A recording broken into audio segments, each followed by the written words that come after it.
Check out the almanac. It's been quite the warm day. 82, that's 10 degrees above the average, and that morning low, that was 12 degrees above the morning low. So it was a mild day to start and a warm day to end. Right now, here's a view, Interstate 49, traffic flowing smoothly at this hour across the area. It feels very warm.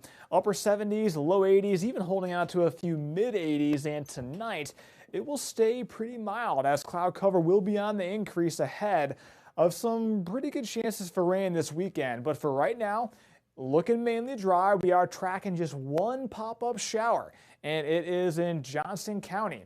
Zooming in on that, so we can see it from this angle, the ozone area. Here's our Kisser FM camera in Dripping Springs looking east. That right there, that is that pop-up shower. Maybe a little bit of lightning, so there will be that small chance for the showers this evening, but I think most areas should be staying dry. A different story for the Texas Panhandle, round 2 of severe storms.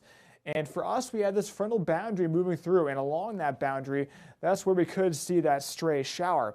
We are in this active southwest flow pattern, and that will be continuing this weekend, and we are going to be seeing some really good chances for rain coming up, but this evening, just a 20% chance for that stray shower. So if you have plans, you might want to have the umbrella handy, but you probably won't need it. And then overnight tonight, cloud cover increases, stays mild, 60s for those lows. Here is Saturday, 1 o'clock. So most of tomorrow looks dry, but I do think rain chances increase tomorrow late afternoon and evening, and some of this rain could be heavy. Here is 8 o'clock, rain moving in, and we could see lightning, heavy rain.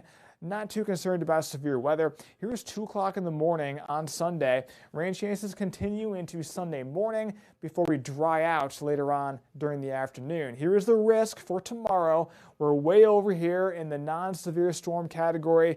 Maybe some lightning, some brief heavy rain for the whole area, but we're not worried about severe weather. For this weekend, we could see some isolated flash flooding because some of that rain could be heavy. Excessive rainfall forecast 1 out of 4, marginal risk for that, so we could see some isolated flash flooding. Here's a model showing some areas approaching 1.5 to 2 inches of rain. That's only in the heavier showers. Most areas a ½ inch to up to 1 inch. And here is a look at the pattern, the very active pattern heading into next week. Here's Tuesday. That looks like severe as we are in that southwest flow pattern. That main low finally moves through the plains midweek. We could be seeing multiple rounds of severe weather for next week. We're still a ways away, but the instability looks to be working its way back in, and that could serve as fuel for some severe weather. Here is the European model showing widespread rain and storms Tuesday, continuing Wednesday, and continuing Thursday as that low makes its way to the north and east. Now here's the risk for Tuesday, a big risk, but it does include the whole forecast area. We are 5 days out, so uncertainty does remain with regards to the coverage and the timing, but we are looking at a chance for those storms, and some of those could be severe. It is that time of year.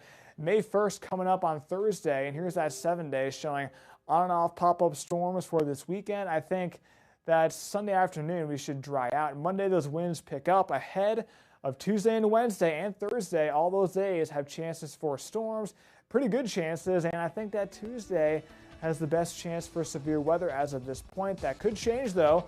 I hope you hang out. We have more news coming up.